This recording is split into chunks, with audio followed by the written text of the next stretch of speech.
Hola, ¿qué tal a todos? ¿Cómo les va? Bienvenidos una vez más. Nos volvemos a encontrar para llevar adelante esta propuesta que llamamos Escuela de Valores, con un programa más que interesante, pero también con la grata compañía de Florencia Mancilla. ¿Qué tal, Flor? ¿Cómo estás? Hola Roque, ¿cómo estás? Efectivamente, hoy tenemos un programa más que interesante para compartir con ustedes y la invitada del día de hoy es Nieves Tapia. Ella es la titular de CLAISIS, el Centro de Educación y Aprendizaje Solidario, y va a estar compartiendo con nosotros material muy interesante. Vemos la nota. Nieves Tapia, bienvenida a Escuela de Valores. Gracias por aceptar esta invitación. No, un gusto estar con vos. Vos sabés, Nieves, que preparando un poco tu visita al programa, me tuve que remontar a la historia, porque hace muchos años, en este lugar que hoy estamos grabando, el Colegio Marín de San Isidro, que muy gentilmente nos presta el lugar, aparecía una mujer que nos hablaba a los que trabajábamos en la educación sobre aprendizaje y servicio, ¿no? Y bueno, y han pasado unos cuantos años ya de ese tiempo. Contale a nuestros amigos de Escuela de Valores, ¿de qué se trata el aprendizaje y el servicio? Cuando hablamos de aprendizaje y servicio solidario, lo que queremos decir es que la solidaridad puede ser no solo un valor que se aprende de la teoría o de los discursos o de lo que nos dicen los maestros o nuestra familia, sino que puede ser una práctica que tenga que ver con lo que aprendemos en la escuela o en la universidad. Para decirlo desde un ejemplo, uno puede aprender ciencias naturales para la prueba, sí, o puede aprender ciencias naturales cultivando los plantines de araucaria y de pehuen que después van a servir para reforestar el Parque Nacional Los Alerces después del incendio. Esos niños de jardín y de primaria y de secundaria que trabajan con parques nacionales en la reforestación del bosque no solo aprenden lo que hay que aprender en el programa, sino que están aprendiendo el valor de la solidaridad, del cuidado del planeta desde la práctica. Claro. Y de eso hablamos, de proyectos que son organizados no solo para trabajar con la comunidad y atender solidariamente una necesidad o un problema, sino también planificados a propósito para aprender a través de la solidaridad. ¿Y por dónde se llega para que esos jóvenes, empecemos por los más jóvenes, porque sé que esto ha crecido mucho y ya no es aprendizaje y servicio en la escuela primaria, en la secundaria, ya también es en las universidades, que ahora vamos a hablar. Pero ¿cómo se empieza, cómo se ingresa al mundo de...? Hay muchas maneras. A ver, hay estudiantes y docentes que inventan el aprendizaje de servicio solidario, aunque no sepan que la pedagogía lo llama así. Lo inventan, como me acuerdo, una escuela de Junín de los Andes, una escuela técnica, que una ONG que trabajaba con la zona rural les fue a preguntar si ellos encontraban alguna manera de llevarle electricidad a la población de alta montaña que no tenía, sí, por la vía corriente, y los estudiantes empezaron a pensarlo, diseñaron molinos de viento, los instalaron y le dieron energía eólica a alguna de esas comunidades. Y eso terminó convirtiéndose en un megaproyecto de aprendizaje-servicio que después los docentes de la técnica se enteraron que se llamaba así. Entonces, a veces empieza porque hay una necesidad, porque nos llaman, porque nos piden y porque vemos que funciona y que generen los estudiantes una motivación y un impulso que las tareas escolares en general no generan, sobre todo porque responde a la vieja pregunta de ¿para qué sirve la escuela?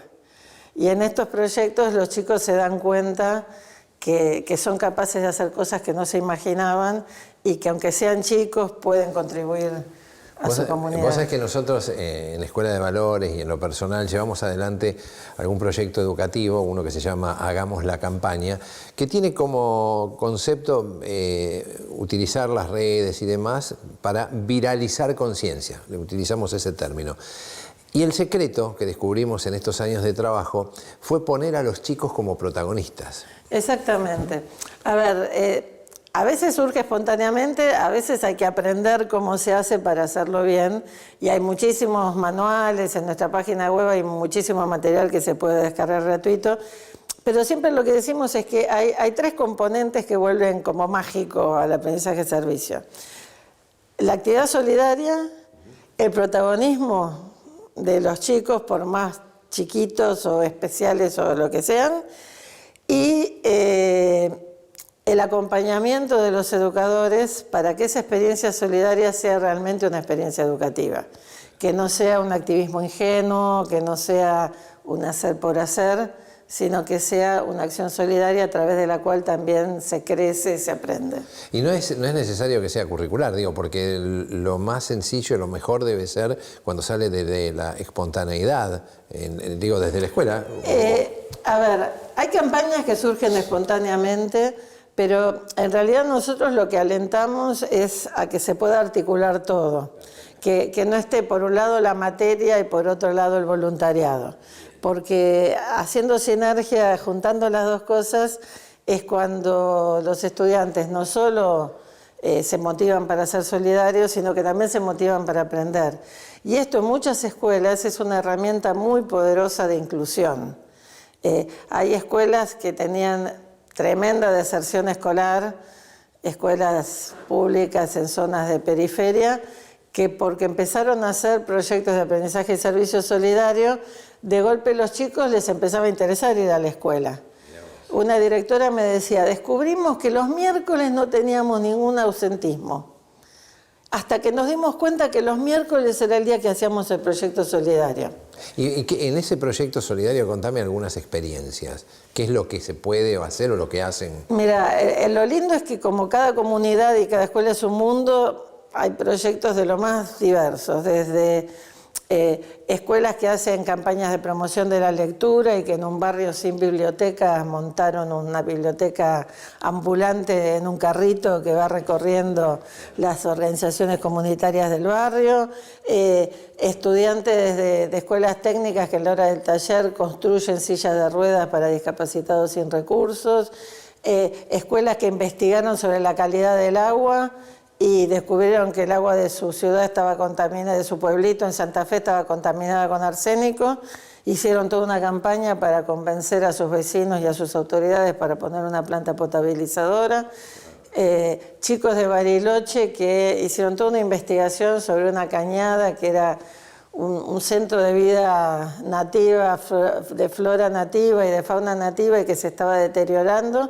Y la investigación que hicieron la llevaron al Consejo Deliberante hasta que consiguieron que se convirtiera en una reserva natural. Qué bueno. Así que hay muchísimos ejemplos. Bueno, en Argentina son miles, pero son miles en América Latina y en todo el mundo. No, está bueno esto porque recién, le cuento a nuestros amigos, nos cruzamos circunstancialmente con el padre Adrián Santarelli, con el que has trabajado, interactuado muchas veces, y vos no escuchaste la nota, pero hablábamos de la esperanza.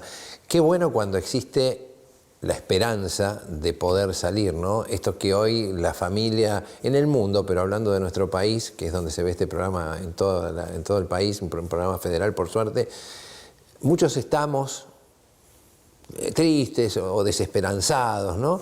Qué bueno que pase esto. Es que yo creo que, bueno, el panorama mundial no es muy optimista. No, para nada. Y también la pandemia no nos ha ayudado, digamos, a estar demasiado esperanzados. Pero me parece que en estos proyectos nuestros chicos dejan de ser la esperanza del mañana. Están construyendo esperanza desde el presente y están haciendo cosas hoy. Y eso creo que para los adultos nos da mucha esperanza para el futuro, pero también para el presente.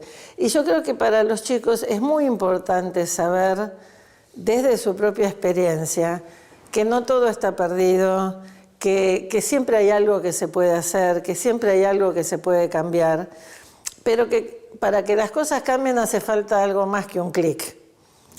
Hace falta arremangarse, hace falta saber qué hay que hacer, hace falta trabajar con otros y todas esas son cosas que se aprenden y yo creo que cuanto más chicos la aprendamos mejor.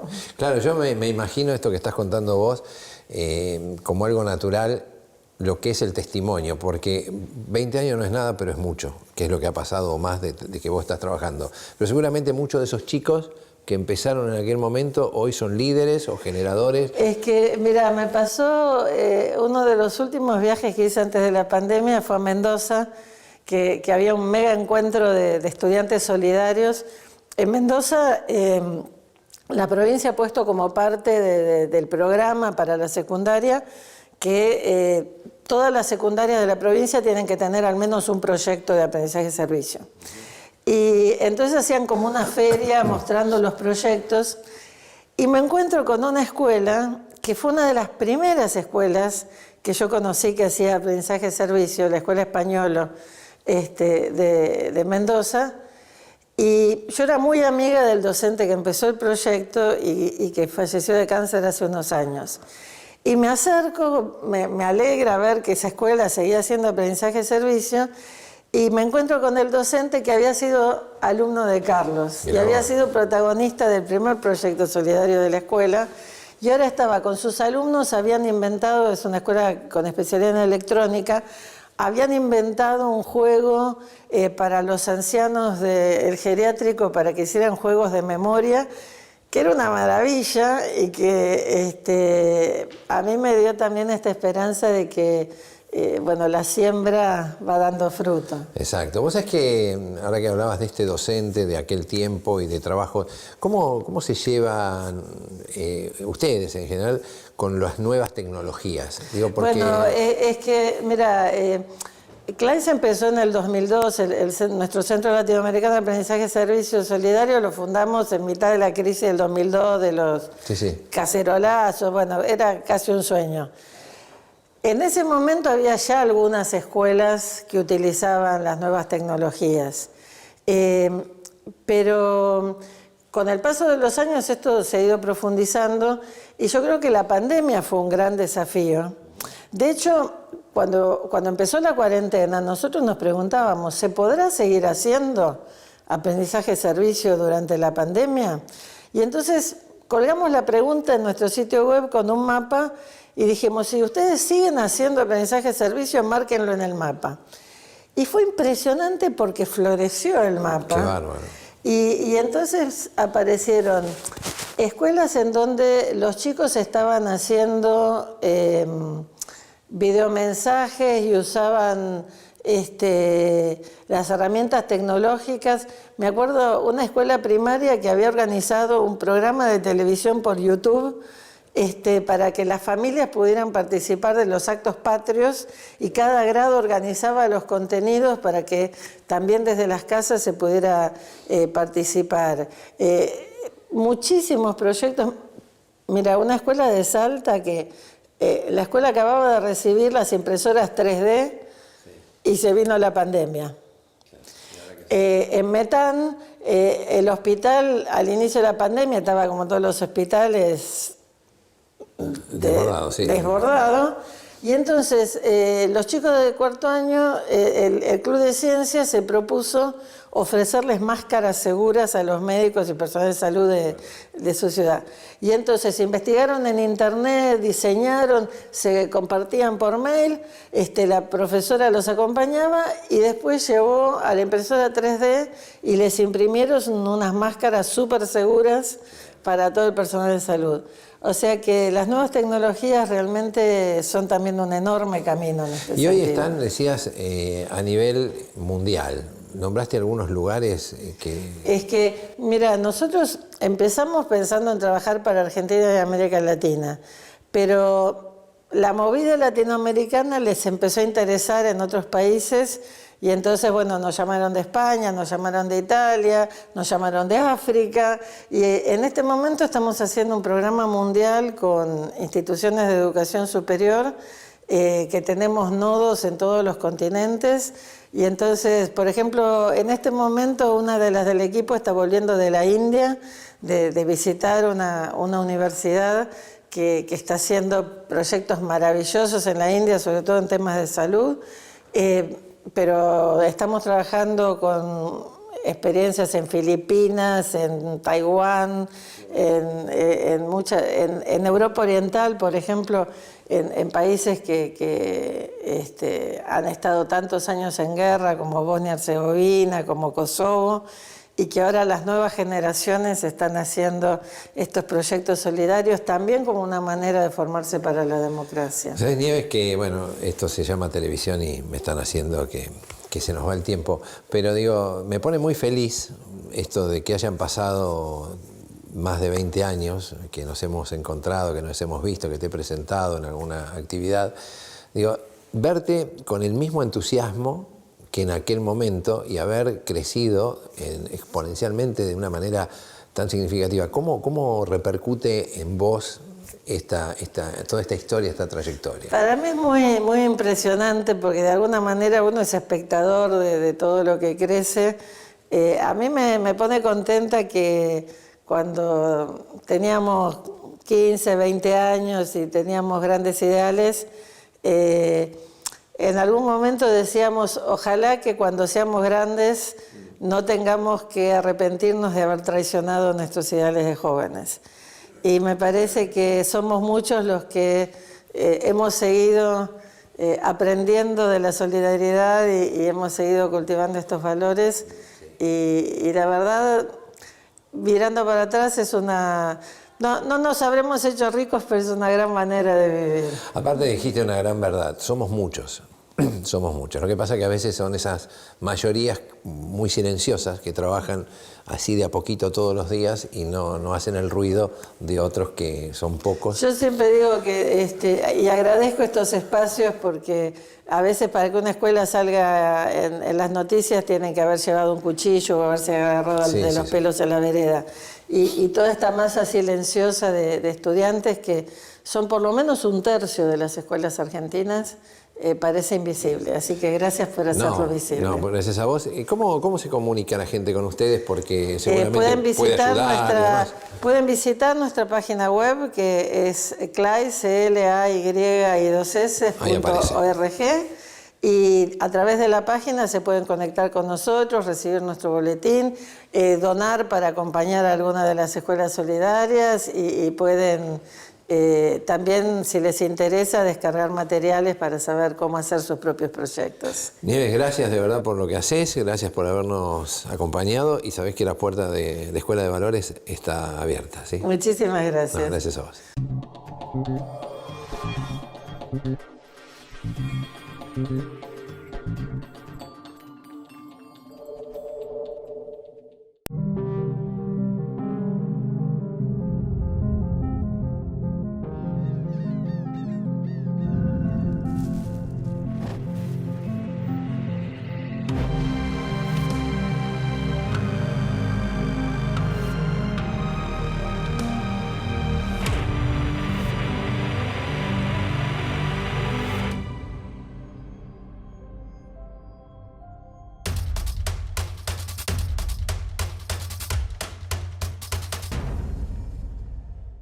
¿Tu seguro es un papel? Dale.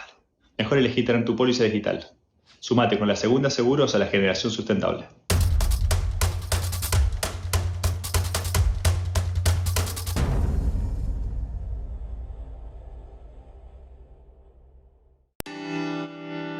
En la Escuela de Valores del Grupo Asegurador La Segunda, estamos trabajando en educar con valores para el futuro a toda la Argentina.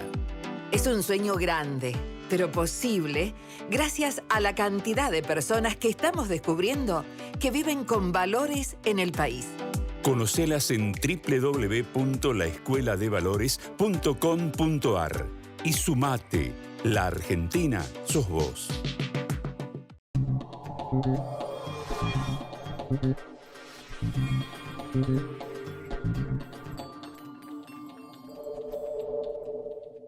Si quieren volver a ver este programa, al igual que todo el material que compartimos aquí en Escuela de Valores, lo pueden hacer en nuestra página web www.laescueladevalores.com.ar. Y hemos recorrido este mundo del aprendizaje, de la solidaridad fundamentalmente con esta mujer, Nieves Tapia, a quien agradecemos la presencia aquí en Escuela de Valores. Y ahora nos vamos a este clásico que es Clases 2.0 aquí en Escuela de Valores. Nos vemos.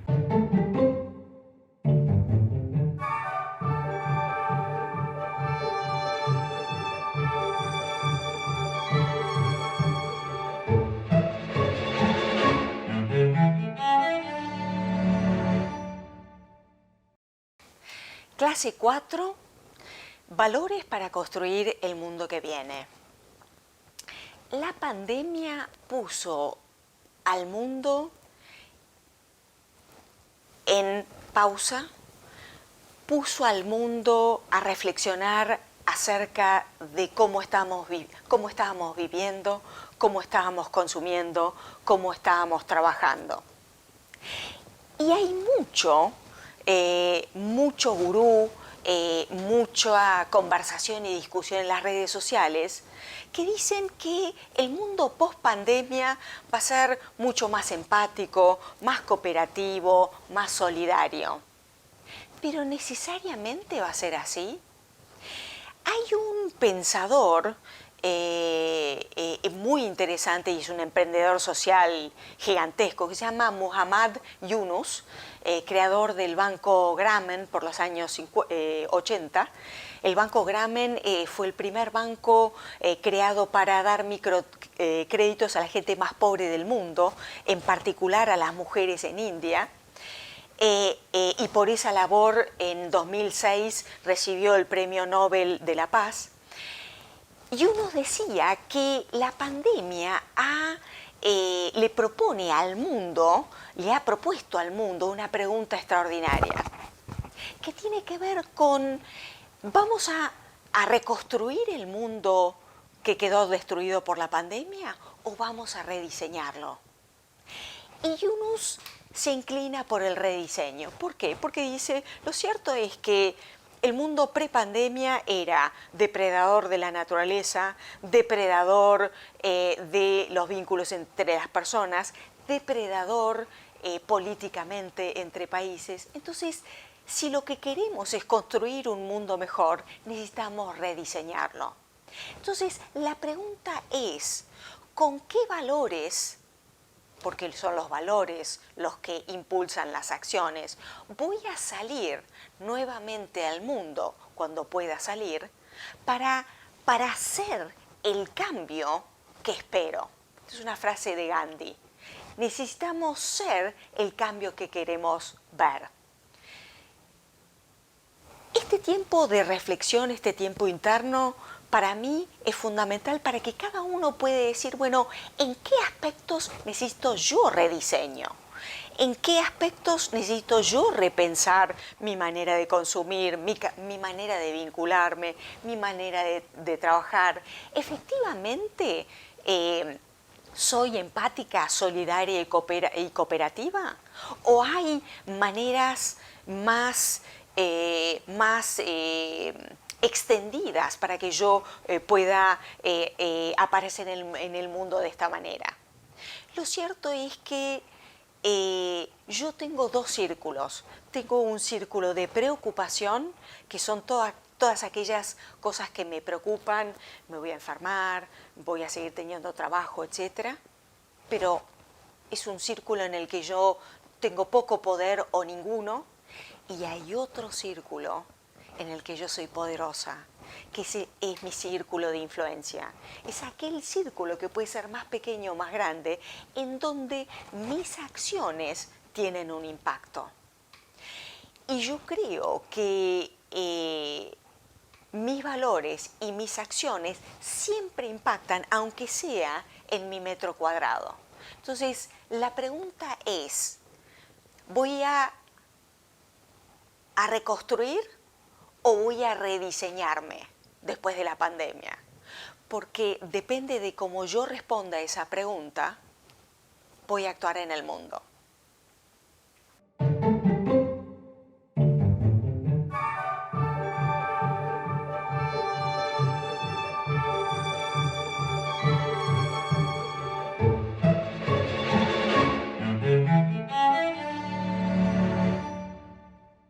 Y llegamos al final del programa del día de hoy. Esperamos que lo hayan disfrutado tanto como nosotros. ¿Y le parece que nos despidamos con buena música como lo hacemos siempre y este compromiso de que nos reencontremos dentro de una semana para volver a hacer juntos Escuela de Valores? ¿Dónde? Por supuesto, aquí, en Metro. Oiga con atención la melodía que comienzan cantando los bajos, luego lo cantarán los tenores, más adelante las contraltos y para completar el coro las sopranos. Todos vamos a cantar La Torre en Guardia. La torre en guardia, la torre en guardia, la vengo a destruir. La torre en guardia, la torre en guardia, la vengo a destruir. La vengo a destruir, la vengo a destruir. la torre en guardia, la lengua destruida. Pues yo no temo ni a ti ni a tus soldados, ni a ti ni a tus soldados, ni a ti ni a tus soldados. Yo no temo, vine a quejar al gran rey de Borgoña, al gran rey de Borgoña, al gran rey de Borgoña, al gran rey de Borgoña, al gran rey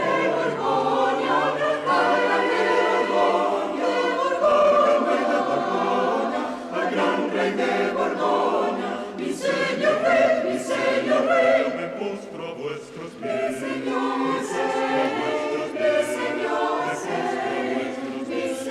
mi capitán, mi coronel, mi capitán, mi coronel, mi capitán, mi coronel, mi capitán, mi coronel.